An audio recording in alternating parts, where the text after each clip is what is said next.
Alright, the Reds are talking Reds, Gareth Roberts, Craig Hannan, Monday morning, soz that you're back in work, but you know, the countdown's on, isn't it? The countdown's on to going to Old Trafford and hopefully besting those bastards, because even though we're boss, we're obviously boss, we've been boss for a good time now, it's down on this agenda, Klopp Manager of the Month. I mean, sound. He's always winning it, and our players are always winning it, and it's because we're boss. But Manchester United, Old Trafford, even with that clown in charge, even with a fella who's averaging 1.14 points per match as permanent manager of Man United,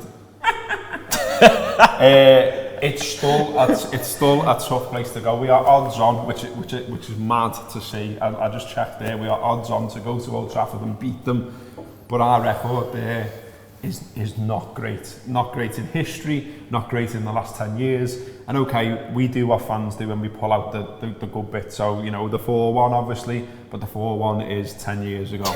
You know, the 3-0 under Rodgers, that's 5 years ago. Do you know what I mean? Yeah. And it's like, we saw last season, we go there and it's 0-0 and it's not what we want. I don't doubt for a minute that Klopp gets them in the right place, by the way. But that little Rice Krispie fella, Solskjaer, you know, he's already come out as an God, it's the perfect match for us. And he's going to wind them up this week. You watch it. It's early Monday morning. It hasn't started yet, but it will start. He'll get them going. Their fans will come out in force. And you've got to think about last season when we went toe-to-toe with City all the way. And they were like, do you know what, we're not bothered with City when we hate Scousers and we hate Liverpool more. Would you say it's going to be a grueler? It could well be a grueler. it could well be a grueler. Bootlegger, by the way, is off the aisle for a month. Fair play to him. Well, yeah, neck and milk and non-alcoholic beers is really making me laugh. I think Liverpool have shown Manchester United far too much respect over the past few years. I think, especially last season. Last season, it felt like that was the one that we were going to go to Old Trafford. We were going to get the 3 points. And Klopp was going to get his first league win there, and it didn't quite happen. Injuries broke up the game.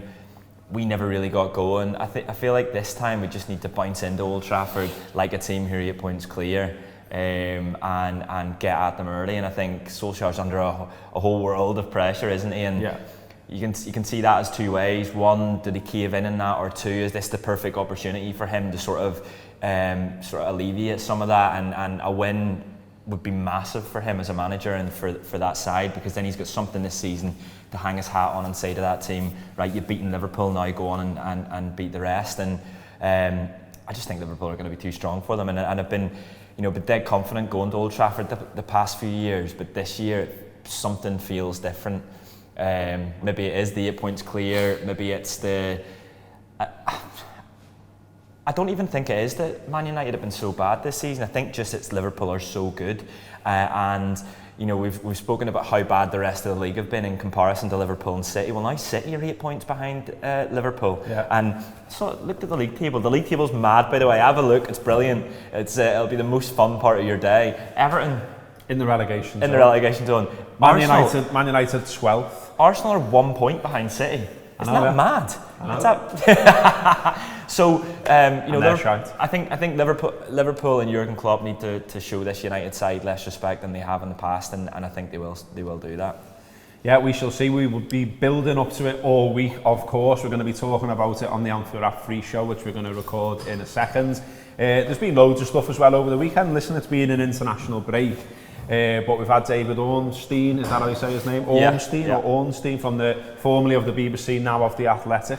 Big chat with John Gibbons there. That's out there. There's a Klopp special as well out there. Yeah, with the two times you interviewed him in 2016, 2018, and then the reaction show from the City Talk, Mike Gurlin and some of the old guard on there. It's really funny to listen to, actually, them talking about Klopp, not knowing anything about him other than what they've seen in Dortmund, and they talk about the things that they want from him. So they talk about, there needs to be an improvement in the atmosphere, there needs to be you need to see the players come closer to the fans, because it felt as if there was this big divide between the two of them, and we needed to have more fun watching this side, and they needed trophies. So it's brilliant to listen back to. So yeah, that's that's a belter Spoilers? as well. No, honestly, it's an hour and a half long podcast. There's a shitload on there for you, but that's just some of the common themes throughout. Loads of video as well. We have now got a subscription video channel as well, which is behind a paywall, which you can have a go of by downloading the app, getting the free tokens and having a go of it. Easy enough. Type the Anfield app into the App Store or the Google Play thing. Have a go with the content. If it's for you, sign up, pay for it. If it's not, no worries, just watch the free stuff. And here is a clip of the season so far stat show. Here's Liverpool's defensive template from in this run of games. So this one that we've just had from Newcastle through to now, this is the defensive radar. It's very similar to the season to date. A little bit stronger on non-penalty XG conceded, a little bit stronger on defensive distance, a little bit stronger on set pieces, but it's much too much to the other one. But I'm highlighting this because I want to give you a comparison. This is Liverpool's. Here's Manchester City on top of Liverpool in the same period. And you can see there that in this run, Manchester City's non-penalty expected goals conceded has been really poor. Liverpool's is 0.83, Manchester City's is 1.61. The XG per shot conceded from Manchester City in the last 4 games is 0.2. 0.21, Liverpool's is 0.10. The league average as a whole this season sits at around 0.10, and Manchester City's XG to shots conceded is 0.21. Guardiola, the Wolves game, everyone said, is he being overly cautious? And trust me, they don't get a result in the Wolves game, and trust me, they're not quite right.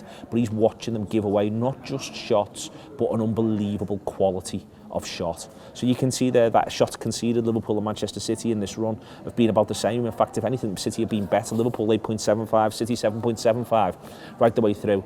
You can see there that City have actually conceded more counter-attacking shots, but they've actually conceded fewer clear shots. It's really interesting, and yet they've been this bad on non-penalty XG conceded and shots conceded. So they're still stronger than Liverpool on passes per defensive action, Manchester City. The defensive distance is as good, the aggression is as good, the opposition passing is as good, but the key thing is that when Manchester City have been letting opponents get near their goal, the quality of chance they've had has been absolutely phenomenal. If you take anything from this stat show, take that fact.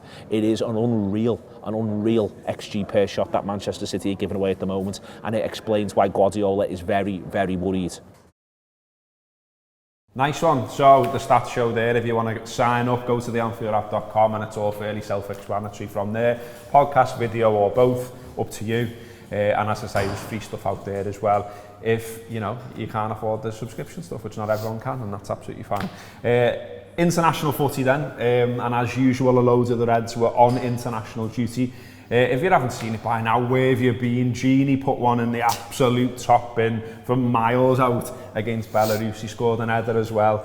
Who else was there? Firmino scored a little chip against Sadio Mane's Senegal as well. And it seems like everyone's sort of come back all right. There's no report so far of anyone being injured or anything like that. As usual, the Brazil lads and Sadio have had the longest flights and that kind of thing, but they get a private jet and they get looked after, and fingers crossed they'll be alright. Fabinho as well didn't actually play much football, was only a substitute in one of the games, so he's not played like 2 full 90 minutes. I think Firmino came off in one of the games as well, so again, seems to be alright. Mo stayed at home, and it is expected to be alright for Old Trafford. Be very surprised if he's out, so the front three should all be sound. If not, Divic's ready. He didn't play any football in the international break. He was kicking around with Belgium, but didn't get on the pitch as well. So yeah, all sound. You're a big international footy nonce. I mean, I'm not. I just like Northern Ireland. Well, you're not now because Holland beat you in the last minute. Pricks. Do you know what?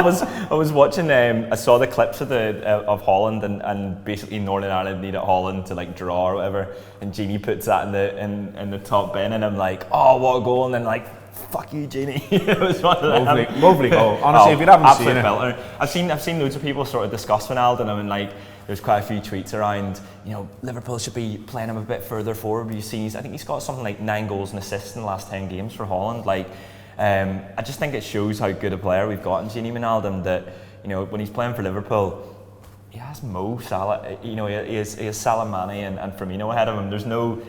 We can't have this argument around, we need to put Wijnaldum forward because he's got those three, but we can also see what he can do from a more attacking position, and Oh, fucking God. And that was It's like Sturridge against Chelsea with the right foot version, wasn't very it? similar, yeah. I mean, for Liverpool, he's more of a not fat controller. I just made that one up, I'm into that. You can tell.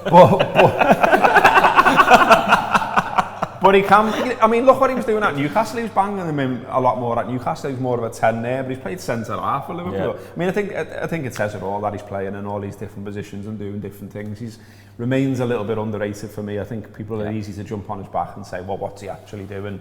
I mean, if he was genuinely doing fuck all and wasn't following the manager's instructions, then he wouldn't be in the side, would he, let's be honest.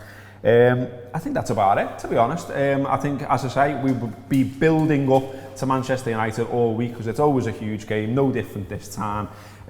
Also as well, matchday clobber, lots of matchday clobber around and about from the usual suspects. Loads of good independent traders who can crack on in the aftermath of the trademark fiasco.